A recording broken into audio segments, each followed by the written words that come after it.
West Mount Area Neighbors Traffic Calming Committee meeting. We've been meeting for the last year, talking about ways to make our streets and our sidewalks and everywhere that we are in Philadelphia a lot safer. This is a very special night. We have invited Councilwoman Cindy Bass and Challenger Seth Anderson-Oberman for the 8th District Council seat coming up in this May 16th primary to come and speak to us about traffic safety and their vision for the 8th District. The format's pretty simple. I'm going to give 10 minutes to each candidate.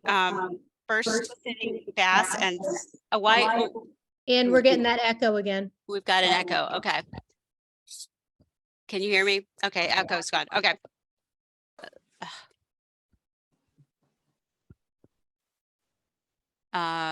Is the echo gone? It's gone. Okay, good. All right.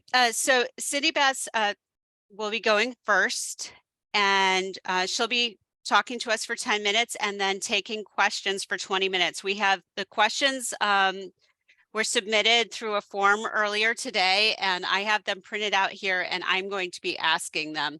So if everybody can keep themselves on mute, it would be very helpful. And now I would like to invite Councilwoman Cindy Bass to talk.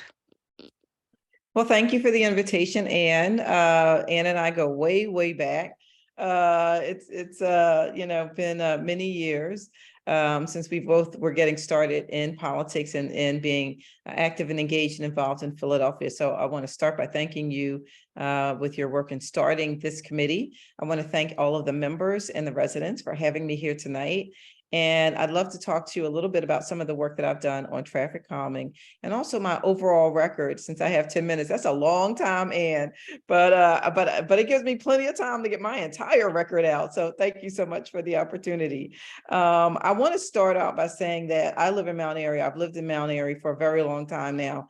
And I am equally as frustrated as most of you are regarding the traffic or the lack of traffic calming apparatuses that we have here in the Northwest and throughout the city of Philadelphia. And it seems as if since the pandemic, things have gotten considerably worse. People seem to be very impatient. They almost want you to go through lights over top of cars. There's obviously an uptick in road rage and those sorts of things. And I think that the more that we can do as a city to calm folks down, to just get everybody to just understand what traffic is going to look like here in the city of Philadelphia and what is going to be acceptable, what we will allow, what we will not allow. I just think that it goes a long way in setting a standard that people will understand and recognize and adhere to ultimately, which is the goal. As I said, I live in the Northwest and I'm equally as frustrated. I've been hit twice on my way to work and going to community meetings, just out and, bam, on Shelton Avenue, a drunk driver slammed into me. On my way downtown in the morning to go to City Hall, bam, a car, slides into me on a rainy day, not paying attention or something. And so I know what it's like. I know what it's like also. Listen, someone ran over my cat, killed my cat in front of my house a few years ago. And so I take traffic and traffic safety very, very seriously because I know that, my cat was killed, but nonetheless, there could have been an injury to a person. It happens all the time. It's happening all of the time in the city of Philadelphia, throughout the entire city, and the Northwest is not exempt from it. So I've done quite a bit of work around this issue, and I just wanted to talk to you about some of the things that we've done, some of the things that we'd like to do, answer your questions, and see what we can all do really to make things better. I can tell you that I've been meeting with different groups throughout the Northwest for many years now. Long before I was a member of Philadelphia City Council, I was active, engaged, working for 2 elected officials, 1 member of the Pennsylvania State Senate and 1 member of Congress. And we worked on street issues during that time.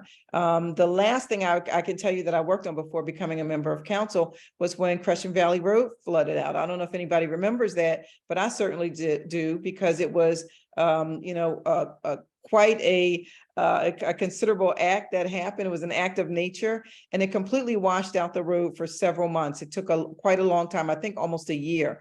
We had to bring federal dollars in to be able to get that road fixed. And at the time, it really wasn't a priority for the administration, for the mayoral administration that was in place. We made it a priority, and we went and got the funds to be able to get that road back open, because it is a major artery throughout Northwest Philadelphia. Without that road being open, traffic could, not just could, but did actually end up on a lot of side streets, a lot of smaller streets. It pushed traffic onto residential blocks where children are playing, and that's not what we want to have happen. So it's something that's very important to remember. Also, I just wanted to point out, beyond Crescent Valley Drive, we just did there were some road repairs that were needed just recently that we put some funds into, and also did a number of Zoom meetings so that we could keep this happened, I think, right after the pandemic started. But as this work was beginning, we wanted to make sure that people knew exactly what was going on.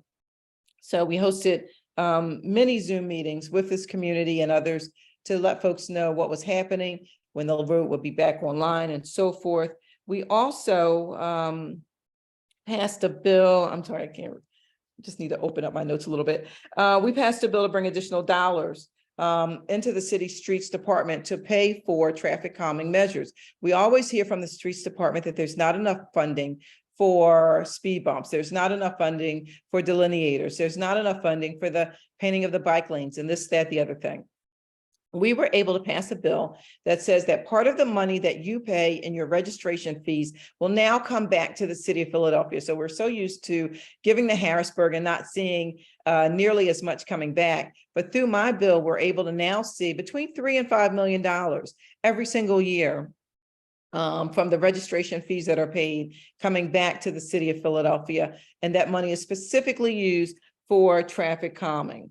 And so those are just some of the things that we've done besides meeting. As I mentioned earlier, we've met with Steve Stroyman on a regular basis, and the Mount Airy Nippon. It had a very long name. I know they changed the name of it. Mount Airy Nippon Gresham neighbors. And we talked quite extensively about traffic calming, brought the streets commissioner out with us so that he could actually do a tour. We implemented changes, we added speed bumps. So these are just some of the things that we've done around traffic calming. We've been here, we're not new. We've been working on these issues for many years, and we're going to continue to work on them. Thank you so much, Councilwoman. You're very welcome. So now we'll go to some of the questions that people submitted. Sure. All right, so I'm just reading here. Many of the 8th District's most dangerous roads, including Germantown Avenue, Lincoln Drive, Stetton, Upsall, and Washington Lane, are on state-controlled roads. But as we learned from our advocacy on Lincoln Drive, PennDOT has brand new rules that will make all of these streets eligible for traffic calming. Yes. What will you do to ensure that every street on the high injury network gets traffic calming plans? How will your office work with PennDOT and the streets department to make sure they are implemented? That's a great question. We've already been in contact with the streets department, who's working directly with PennDOT. So we've already spoken directly with the streets department, and they're putting together what the new rules and regulations are going to be. It appears now that some of the roads and the streets that we wanted to get speed bumps or other traffic calming measures that were ineligible because of state regulations will now be eligible. And how will they be prioritized?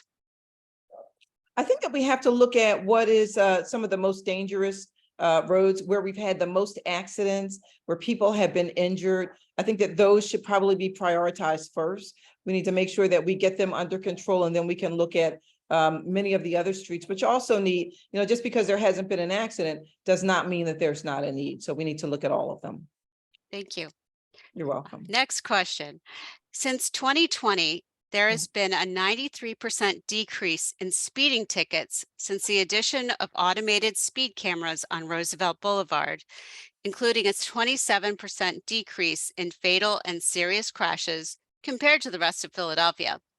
Do you support the expansion of the automated speed camera program to all streets of Philadelphia County?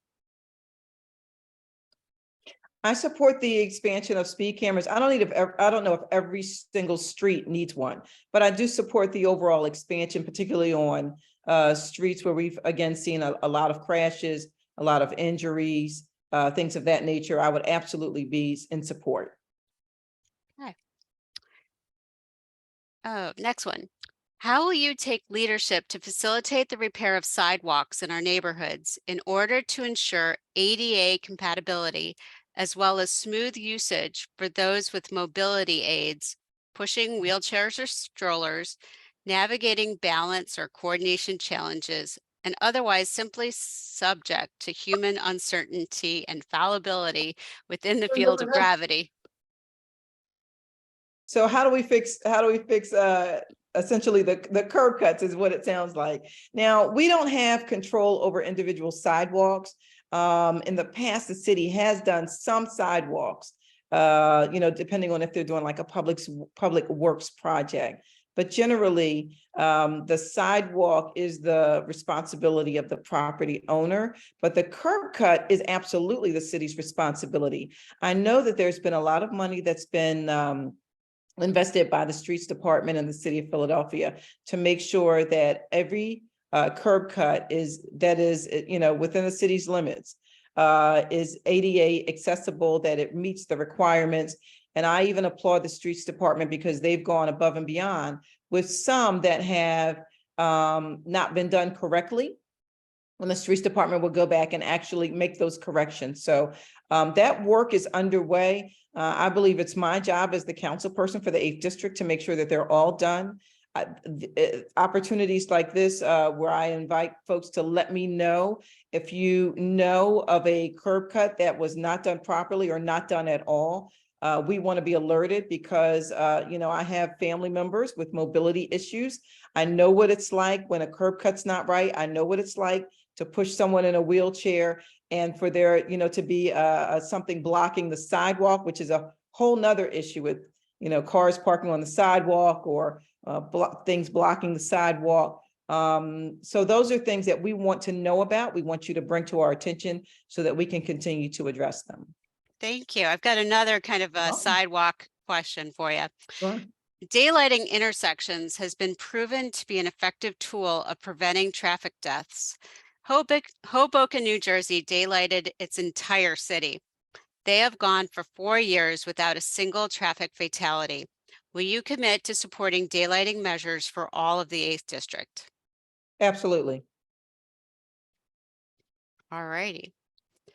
And this is, I'm lad living here, but one of the things that was brought up recently through the Better Mobility Program was that since all of our curb cuts have to be brought up to ADA standards, Yes. why not make them all bump outs? What's your opinion on that? I think that you have to look at what needs to be bumped out. Everything doesn't necessarily need to be bumped out, but where there is an opportunity to slow traffic and provide the curb cut, to make it ADA accessible and also do a bump out at the same time, we should support that. If it's necessary, let's do it. If it's unnecessary, then we don't need to do it. It depends on the intersection. It depends on, what some of the mobility issues might be for that community. But overall, I think in our high traffic, high volume neighborhoods where we've seen significant amounts of injury or crashes, then the bump outs are absolutely a necessity. Thank you. You're welcome. Next question. At a recent council hearing, we heard from the streets department, I can't remember exactly who, that most streets that are put to a traffic safety study and they're put to a traffic safety study because the residents asked for it, actually fail. They fail because they don't meet the 85% rule, and therefore they are ineligible for traffic calming. What would you do as a workaround for streets that don't meet these eligibility requirements that are put forth in the traffic engineering guidelines? And I think I lost part of your question, but I think I caught the whole thing at the end. What would we do around traffic calming for streets that don't meet the eligibility? Is that essentially the Correct. question? Yes. Where streets do not meet the eligibility, and this has been an ongoing issue with the city of Philadelphia. We've been working with the streets department to get them to revamp their guidelines. And these are some of the things that we're going to be talking about, as we mentioned earlier, with PennDOT, so that we can make our streets safer, quite honestly. The streets department is working with directly with PennDOT. We're working directly with the streets department. We are making progress, but there's still more work to be done to make sure that we get all of the streets and what are the reasons and the rationale as to why they don't qualify. So we need to find out why they're not qualifying, what's the holdup, and how do we address it to make our streets safer. And I think that, as we had mentioned before in an earlier question, that working together, we'll be able to solve those issues. And we're already working on it. Thank you. You're All welcome. right. This is specifically asked towards you, Councilwoman. Sure.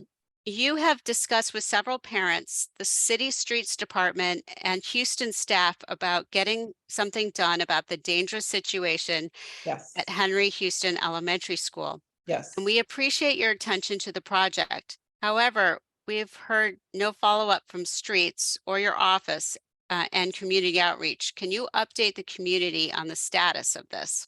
Absolutely. So I just talked to the commissioner last week. I received an email from one of the folks who joined us out on the curb. We were out there about a month ago. And so we've been working on this, for the last month to try to do some significant traffic calming in front of the Houston school. That it's a very narrow sidewalk.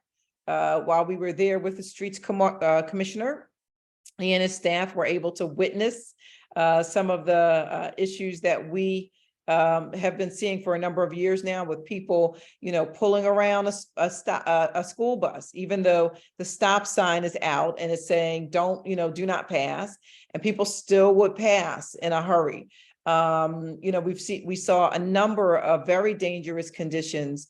And these are things that we are working very quickly to try to address. One of the things that we're looking at doing is sort of redirecting, and it's hard for me to describe, but I know that the folks who were out on the curb with us that day were able to see exactly what we were talking about. But basically, I would say it's kind of like a remapping of the street itself, so that traffic would flow a little bit differently. It would also require the removal of some of the cars along that strip for part of the day, not all of the day, but really just during school hours, opening and closing hours. There hasn't been the feedback because we haven't, or the follow-up, I would say, because we really haven't had the opportunity to talk to the near neighbors to get their buy-in.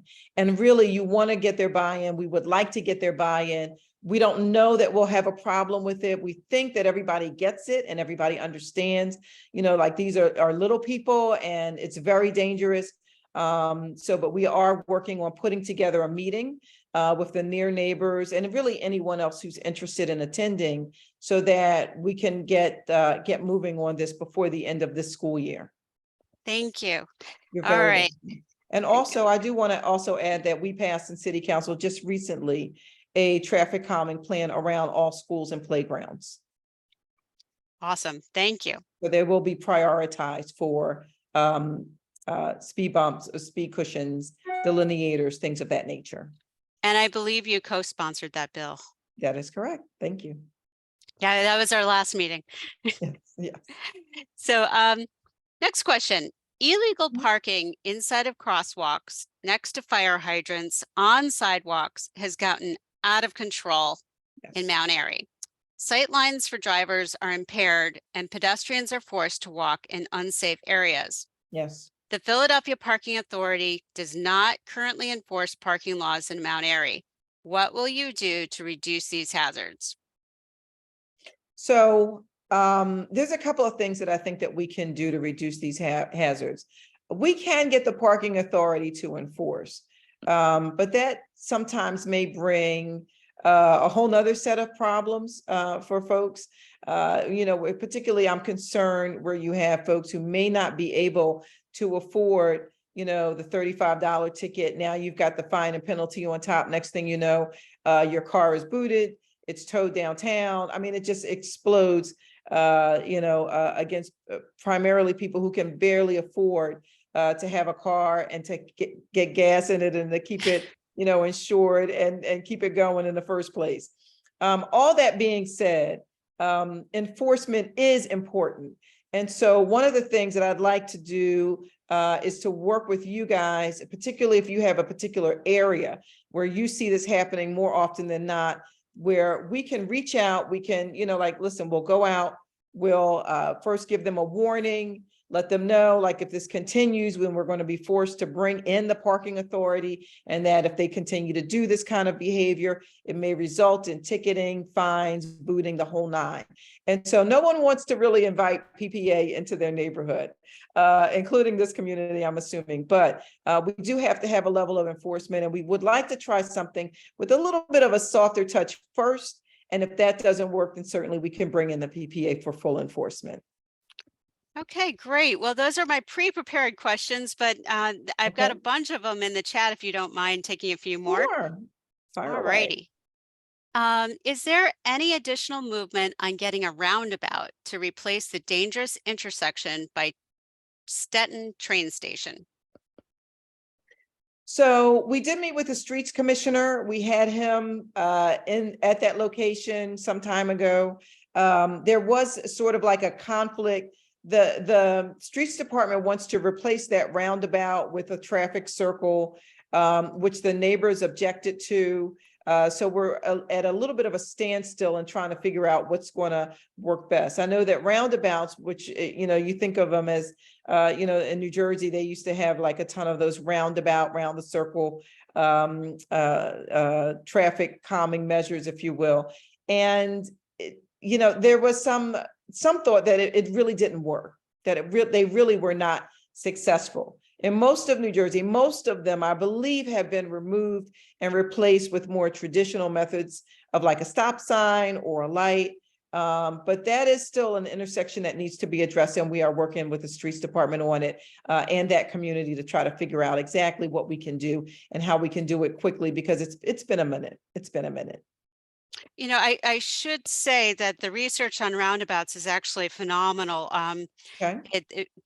Roundabouts have actually been proven to reduce traffic fatalities, crashes, actually, not fatalities, by 80%. And in fact, Carmel, Indiana has pretty much put every intersection into roundabouts. And when I was traveling 3 weeks ago in Europe, pretty much every road that had previously been an intersection is now a roundabout. So they really are the proven method of reducing traffic crashes. Well, listen, you're the expert on these matters, and we try to balance what the community is interested in, what, and what's going to be best for them. So I certainly take you at your word. I know you've done your research on roundabouts. And now we just need to get community buy-in to make sure that the community is, most importantly, going to be safe. That's what really this is all about. Thank you. All right, another one. Here we go. There are so many trucks on Lincoln Drive, which is supposed to be no trucks. Why no enforcement to the law? There should be enforcement. I believe that the lack of enforcement is the result of the low numbers of officers on duty. So the enforcement should be through the Philadelphia Police Department. They are not fully staffed. It's not a secret. It's not something that is hidden from us. But I think that because they are not fully staffed, they are prioritizing exactly what kinds of things that they are going to be covering. And so things like trucks on Lincoln Drive are not their priority when there's other things going on. I think, all kinds of bad behaviors, I'll say, throughout the city of Philadelphia. That doesn't mean that it should not be covered. We should have a level, some level, so that the word will spread, that if you're driving your truck and you're on Lincoln Drive, you have a good chance of being covered, even if they do it every once in a while. We certainly don't want to take them away from dangerous situations, but we still need some coverage, some level of enforcement, so that the word will spread that if you're out in a truck on Lincoln Drive, that you may be caught, and there's a pretty big penalty that goes with that. Great. Okay, totally different one. Can you see yourself permanently closing a street to cars for use exclusively by pedestrians and cyclists? I could see that as an option, depending on what the street is, sure. I think that, like we have to, again, we require and rely on buy-in from the community when we make these kinds of decisions. And so if this is something that we can get the buy-in on, people are interested, people would like to see it. We also want to get the support of the Philadelphia Police Department and also the fire department whenever we make any street changes. So assuming that we get those buy-ins, then absolutely, that's something that we would certainly be open to. Great. Oh, we got a parking question. A lot of smaller neighborhood blocks suffer from poor parking, people double parking and abandoned cars. Will you allow residents to paint parking spaces to avoid double parking and get PPA into our neighborhoods, not just Manayunk, University City, and Center City? Looks like people want PPA to come to Mount Airy. Be careful what you ask for. You have to be careful what you ask for. You might just get it. But overall, that question, and if you could just go over it again, because I think what they were talking about is parking. Were they referring to parking like on sidewalks, or when? I'm not really think they want to paint their own parking spaces on the public street for their own use. Yeah, we can't really do that. The street is public, it's for everyone.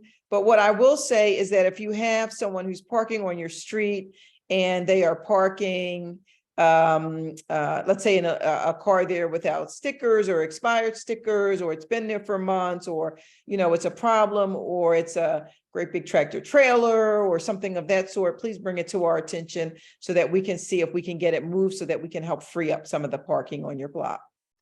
Okay. Other cities like New York have created a bounty system for citizens to report abandoned cars, deface license plates, etc. Do you think this is a good idea for Philly? Absolutely. Anything that's going to bring the information forward so that we can address it. I don't have a problem with that.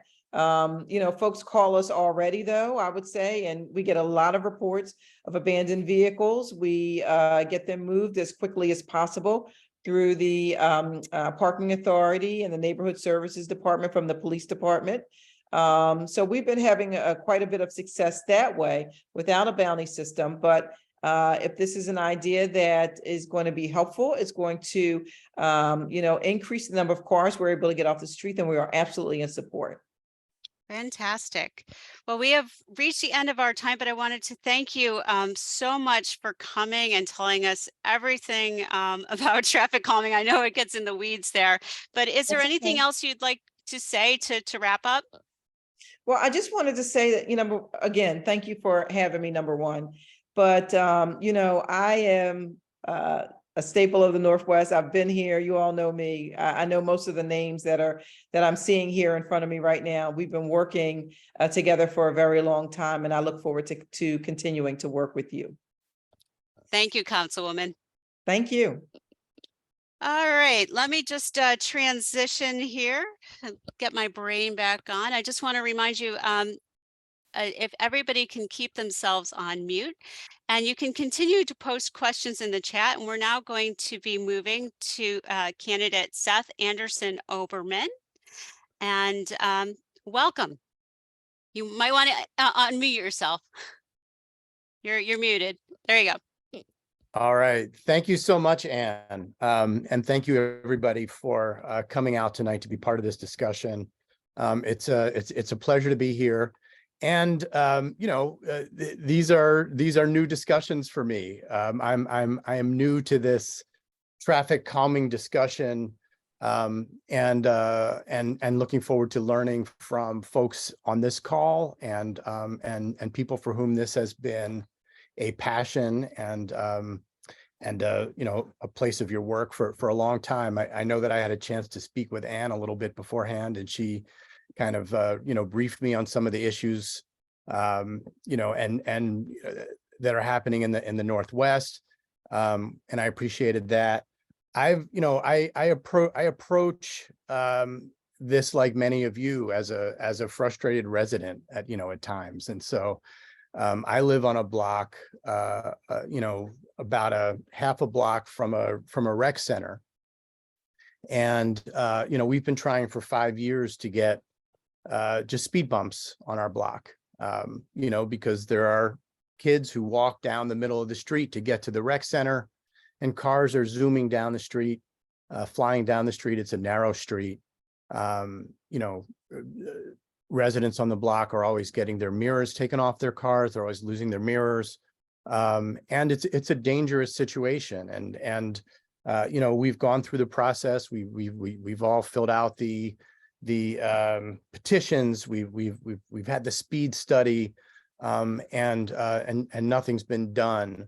And so, I understand the frustrations, as a resident, and somebody who wants my neighborhood to be safer and wants the city to take action, to make it safer. So, I certainly understand that perspective. I think, when we're looking at, kind of meta, big picture, 30,000 foot view, I think one of the things is that we need a Philly Department of Transportation, right? So right now, transportation is combined with sanitation in the streets department. So by creating a new Department of Transportation, Philadelphia could develop a holistic plan to meet our goals, around a high quality bicycle network, around traffic calm streets, Vision Zero projects, and complete street projects. And a new DOT should have a commissioner with complete streets and active transportation experience, who can be accountable to these initiatives and be charged with prioritizing active transportation and safety. And this change would require an affirmative ballot question vote, and I would certainly be willing to support this process to get it on the ballot. When it comes to, big picture, eliminating traffic deaths, which I think is something that is important to everybody in our communities. Gun violence grabs all the headlines, but death by traffic accidents takes far too many people every year. And so in Philadelphia in 2022 alone, we lost 120 people. And poor and working class communities of color are the most impacted. And I believe that we should take an aggressive approach to reducing traffic fatalities that does the following. I think we should support the redesign of our most dangerous roadways. I think we should daylight intersections with bollards and posts and planters across the district so that they physically prohibit parking to ensure clear sight lines, beginning with intersections that see the most accidents. I think we should increase funding towards Vision Zero projects in the capital budget and dedicate a Vision Zero line item for maintenance in the transportation budget. I think we should be proactive. We should support a comprehensive traffic calming program to cut down on the backlog of requests. We should establish more neighborhood slow zones around schools and parks and libraries and rec centers, install more speed cushions, and daylight more intersections. I also think we should increase enforcement of parking regulations, especially around curb cuts, as we're trying to make this a sustainable and livable and accessible community for all who live here. I think we should expand camera enforcement along Lincoln Drive to cut down on high-speed accidents. And I think we should review accident data to see where else they might help, including along Wissahickon Avenue, Stanton Avenue, and some of the other streets that were named earlier. And I think that we should work with state electeds to get a traffic circle built on Lincoln Drive and Wayne Avenue. I think that I think that that could really slow traffic in both directions, and be a huge benefit, and reduce high-speed crashes there. That's, those are some of the ideas that I support. I would also support expanding protected bike lanes. Philadelphia currently has 30 miles of protected bike lanes. We should expand that to 80 by 2030. I'd like to see us take a lead on that in the Northwest by creating a network of protected lanes that reach across the district, creating safe pathways to our parks and green space. And I also think that we should work to reduce traffic because, fewer cars on the road, I think fewer accidents and the safer we are. So I support the idea of enrolling city workers into the SEPTA key card program, and offer incentives for frequent riders, and also implementing a low-income reduced fare program to help low-income workers and boost ridership there as well. So I think, what we're looking for and what we need to do is create a comprehensive approach to traffic calming and safety and accessibility in our communities. And I think, what we've seen, perhaps has been kind of a patchwork, or responding to, maybe something that's the most urgent at the moment, but it's been largely reactive. And I would like to see us take a proactive approach, to solving these problems with a comprehensive plan that works holistically, to create this in our communities. So that's your spiel. Got it. That's my spiel. Yeah, and now I'm happy to have a conversation and take some questions. Thank you. Great, thank you. Okay, now we have to make this bigger for my old eyes. Okay, let's see. What are you willing to do to ensure that our streets are safer from a traffic calming perspective? Are you willing to prioritize pedestrian safety over that of cars? Yeah, I mean, yes, we have to prioritize pedestrian safety because, obviously this is not, if there's somebody walking and a car, this is not right. This is not an equal relationship here. So we've got to protect folks who are on foot, first and foremost. So I think that talks about some of the, that looks like some of the things we've talked about with making sure that we're putting we're putting the planters and the bollards and the at the end of curbs so that there's clear vision. I think it means reducing traffic overall by increasing SEPTA ridership. I think it means all of the things we talked about. I like the idea of bump outs. I think that's really important, and I think we absolutely have to enforce the curb cuts. I know there's been a big issue with this on Pastoria Street with a developer there who is parking in front of curb cuts, and that's been a big issue. We need to make sure that we're keeping our sidewalks, safe and accessible for our siblings who are in wheelchairs. So yeah, I mean, I think that there are lots of measures that we could take, and I look forward to working with folks who in the community to figure out what makes sense in our specific areas. Yeah. Great, thank you. Okay, we're going to revisit a couple of these questions that we asked the councilwoman before. Many of the 8th District's most dangerous roads, including Germantown, Lincoln Drive, Staten, Upsall, and Washington Lane, are on state-controlled roads. But as we learned from our advocacy on Lincoln Drive, PennDOT has new rules that make all of these streets eligible for traffic calming. What will you do to ensure that every street on the high injury network gets traffic calming? How will your office work with PennDOT and the Streets Department to make sure these measures are implemented? Well, I think we need to, this is one of those things where we've got to bring all, parties involved in this process together. I think we've got to work closely with our elected officials also in Harrisburg. So our representatives here, to get needed resources and funds from Harrisburg. partnering with the city, to fund things like the traffic circle on Lincoln Drive, right? This is going to take coordination. It's going to take engagement with the community, around, because as it is going to take conversation, it's going to take buy-in. And I think we've got to prioritize, the streets where we see the, highest numbers of accidents and the largest numbers of fatalities. So I think we've got to start there. We've got to, and work with, work with our representatives at the state level, work with PennDOT and the streets department here to come up with a solution that meets the needs of the community. Thank you. Okay, we're back to cameras. Since 2020, there's been a 93% decrease, as I said before, on Roosevelt Boulevard. A decrease in speeding tickets, meaning they actually slowed down those drivers. And, this enforcement was extremely effective. It's not just a way to get money off of the poor drivers, but it's a way of reducing traffic fatalities. Do you support the expansion of the automated speed camera program to all of Philadelphia County?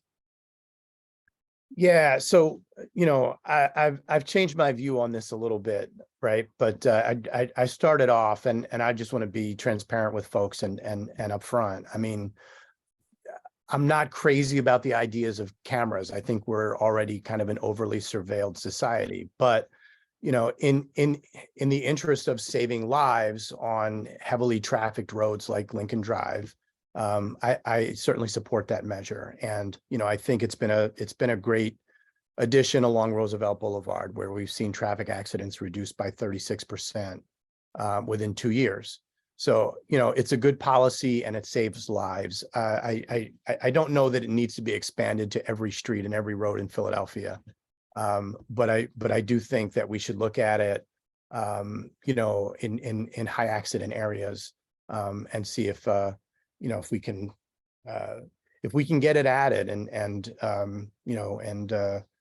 and see what kind of a difference it makes, and hopefully we can save some lives that way. Thank you. Okay. So this one is specifically for you. Pedestrian and cyclist safety around schools, students, parents, and staff is horrid in our area, including Houston, Jenks, Lingelbach, Emlyn, and others. Do you believe it is a priority, and will you fight for planning and funding to establish safe practices for school pickup and drop-off for these schools that were designed for neighborhood walkers, not 50 to 100 cars and a dozen buses each day? Yes, absolutely. I think, I think that we need to look at certainly creating, those slow zones in areas around schools and rec centers and libraries and parks, especially, schools during drop off and pickup times.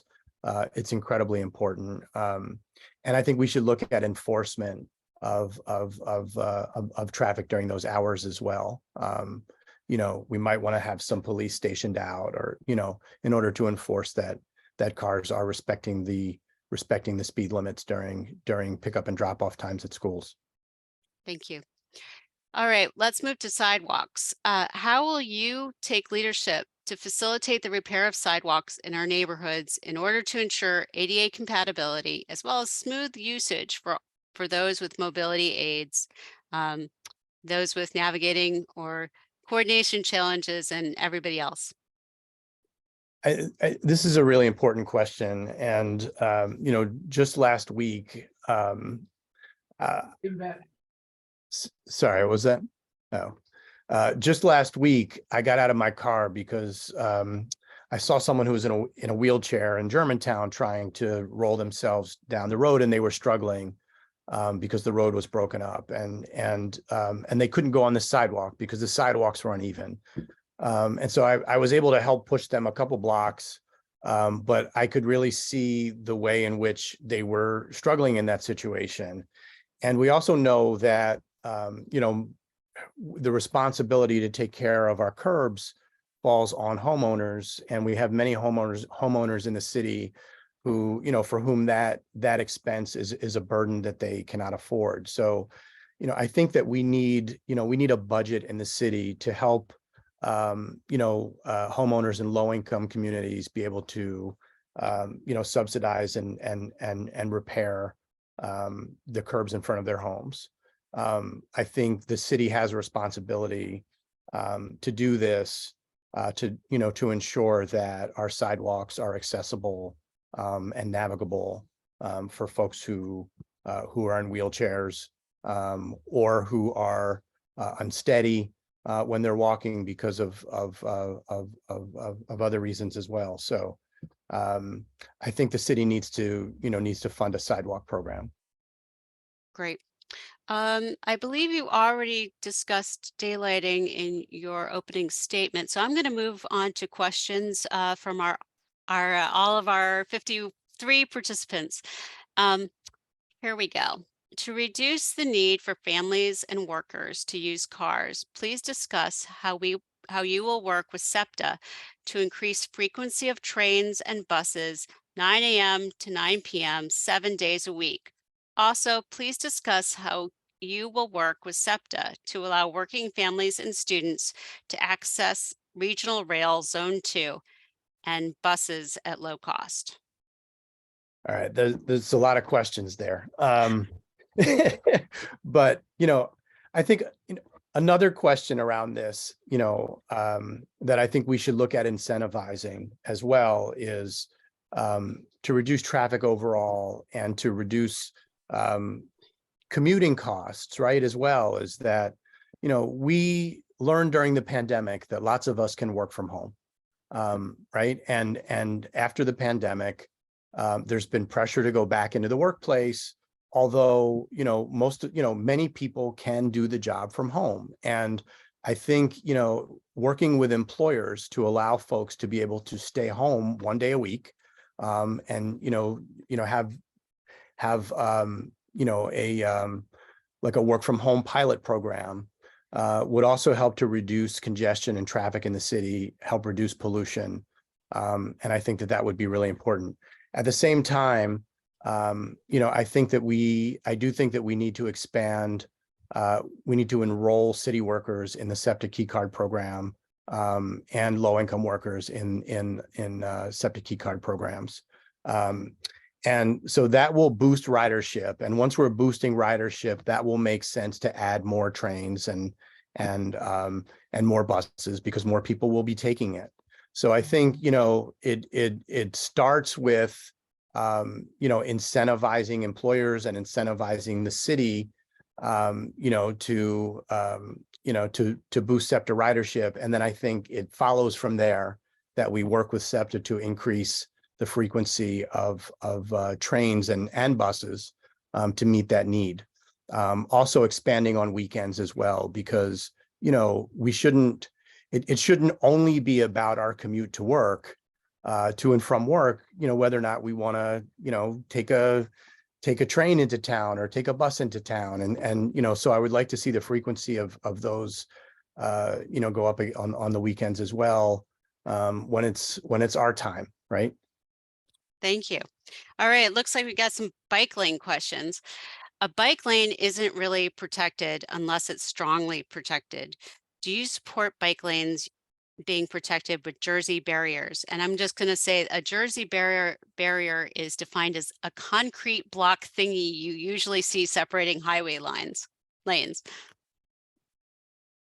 I think I missed the middle part of that question, and you cut out for me. Okay. A bike lane isn't really protected unless it's strongly protected. We currently have these little plastic bollardy things. Do you support bike lanes being protected with Jersey barriers? Okay, all right. I think I do support bike lanes being protected by Jersey barriers, and I would like to see a network of bike lanes throughout the North and Northwest that are pathways into our parks and green spaces. So I would let not for every street necessarily, but so that there is a contiguous pathway or pathways throughout the Northwest, into our parks and green spaces, and those bike lanes would be protected with Jersey barriers. I think that makes a lot of sense. Great. Okay, this is kind of an additional bike question. I would love to hear more about your vision for fully protected bike infrastructure in the Northwest and how achievable that really is. So I talked a little bit about, how I've been thinking about it. I would love to hear more from the community, especially bike riders, about what they feel like they need. I'm not much of a bike rider myself, so my firsthand experience doesn't give me a whole lot of insight here. But I would absolutely love to sit down with bike riders, and especially folks who commute with their bikes, about what they would need to feel safe in the community and protected on their routes. Great. Okay, I just lost it. Okay. Do you see the upcoming revision of the 2035 comprehensive plan an opportunity to address all of the issues being discussed? Yeah, I do think that's an opportunity to address all of the issues being discussed, and I think it should come out of a series of organized community conversations, where we, bring those, we gather the concerns of the community and bring them into that, into those planning discussions, so that the community is represented there. So I think there needs to be a long and organic engagement process with the community to inform those 2035 planning discussions. Great. Well, it doesn't look like we have any more. Oh, wait a second. One more question. How will you ensure that our needs and wants for traffic calming and pedestrian safety are actually put into place? I feel like our community has been asking for all of these measures for years, but now nothing really has been done. I mean, I think we need, I think we need expanded and equitable constituent services. I think that's a part of this, conversation. I know that, on our block on Duval Street, we've felt like we've had little help from anybody trying to get speed bumps. And I've talked to others around the district who feel the same way. And, I feel like, the council office needs to prioritize constituent services in a way where there's, listening and response and follow-up, and there's a clear process and tracking of these conversations and progress and measurement, from beginning to end. And that's something that I, can certainly commit, to doing when I'm elected on council. And so that's you you have my word on that, that we will look to, expand and bulk up constituent services and make them transparent and accountable to the community. Great. Oh, more questions coming in. Can you expand on your thoughts about the Department of Transportation? The Streets Department has two major challenges: street work and trash. Both are serious issues. How can we improve both? Well, I think they need to be, I don't think it makes sense for them to be combined, under the same department. So I feel like it makes sense to separate them, right? So, so I talked about, we need a Department of Transportation. So, because right now sanitation and streets are combined. And so, I think by separating them and creating a Department of Transportation commissioner, who's charged with, carrying out and prioritizing transportation and safety, that's going to, kind of give some clear direction and focus to the, to that work. And similarly, I feel that with sanitation, they need to be looking at a program to bulk up response around illegal dumping, around street cleaning, And I think that the best thing that we can do is separate these two and give them their own clear focus, where they can work together, but they don't fall under the same office, under the same management. Great. All right. I think that the last question is kind of veering off from traffic calming. So I think I'm going to cut it off for the questions tonight. But I wanted to just give you a chance for any closing remarks and to thank you so much for coming tonight. And I know we had a lot of questions. Thank you so much. Yeah, no, I mean, this has been a really helpful and important conversation to be a part of. So thank you for inviting me. It's great to hear the concerns of folks in the community. I share a lot of your concerns. And I think our goal here is to make the Northwest, a safe, accessible, walkable, sustainable community that we can all enjoy, and where we feel safe and valued and protected. So I think traffic calming is a really important part of this discussion, and how we think about access to our streets and street life. I mean, all of these things I think tie together. And I think what we need to do is, again, develop a holistic, forward-thinking approach to how we're building these, this community.